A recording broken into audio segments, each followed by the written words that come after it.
Alright, we got the car up on the jack stands on the lift. We'll go ahead and start with the back wheel and then go on to the front. I've already removed the covers and the safety pins for the knockoffs, and I've loosened them before I lifted the car up.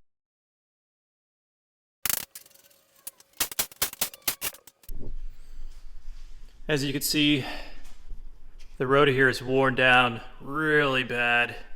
Backside's pretty normal, but the front here is really thin. You may have seen the video I posted a while ago. This pad was backwards. I can't believe somebody did that. So yeah, got the new rotor, of course. Remove these. We'll just have to pull the two bolts out of the back of the pistons here, back of the calipers rather.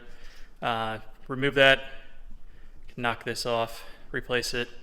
You can see where the pad was put in backwards. Unbelievable.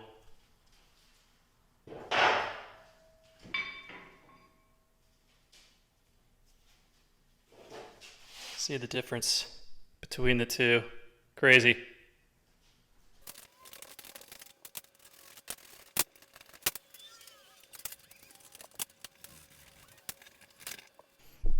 Yeah, look how thin that is. That's crazy. Alright, here are the two rotors, front and back. They look very, very similar. They are actually the same surface and everything.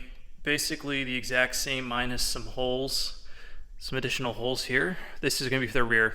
The front only has the rivets and the wheel studs. The thickness of this face here is just a hair, like a 1/16 of an inch or something like that, thicker than the rear here. So the rear will have two additional holes for adjustments of the emergency brake. So go ahead and put this on. Before you put it on, make sure you clean it with brake cleaner, because there's a film put on this from the factory to stop it from flash rusting. All right, underneath here,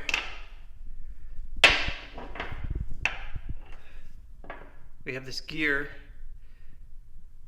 which is part of the rod that will expand and contract based on the settings of the brake pads here. I'm sure there's a brake shoes rather. I'm sure there's a better name for this, but basically we need to spin this in, spin it in, make it a little tighter, compress the width of the brake shoes for the emergency brake, then we can get the rotor on top.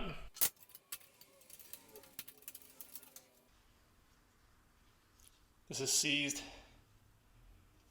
See if we can get this broken up. Alright, gonna let this sit with some penetrating oil. See if we can get this. Otherwise, yeah, can't really go any further until we can get this back in, because I can't get the rotor without closing this. Use a couple tools here, some random things around the house. 5mm wrench fits in the slot here, as well as this like big old piece of metal. Able to use that to get some leverage on this, and was able to break one side free. So let's give it a little more time. Maybe we can get the other side. So this side is rotating, but it will not rotate into the sleeve at this point. So keep on trying. All right, so we got really lucky here. 7/8 socket fits right in there, right around there. So taking this long bar, using it as leverage, I was able to basically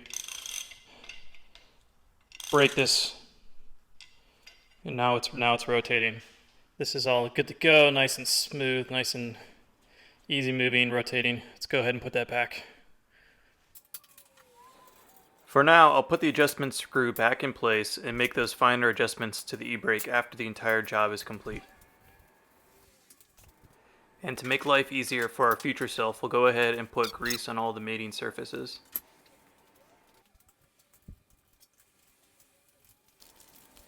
When putting the knockoff adapter plate back on, the lugs will be torqued to 80 foot-pounds.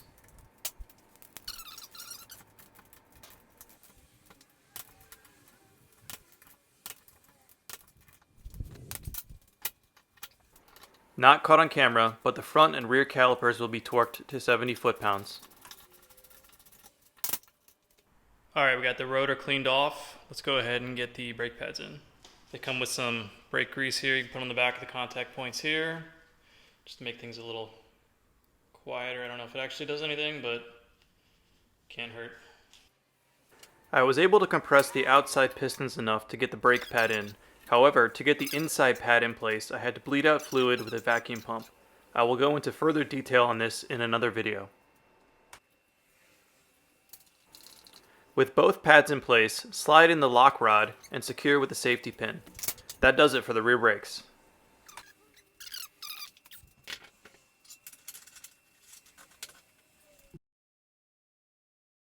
The front brake will mimic the rear brake with one large, time-consuming exception. So we got rivets here that we have to drill out. These are from possibly the original rotors, which is kind of wild. Certainly looks like an original caliper. But yeah, most people that will replace these after they drill these out would not put new ones in. So get the caliper out, drill these out, and replace.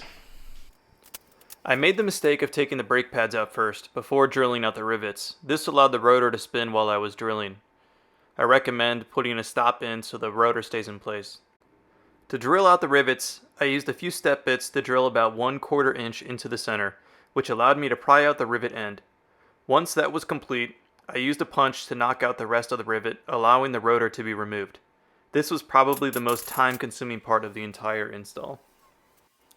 Everything from this point on is exactly the same as the rear, with no emergency brake parts to be concerned with. All of the torque specs are the same as well, 80 foot-pounds for the lugs and 70 foot-pounds for the caliper bolts.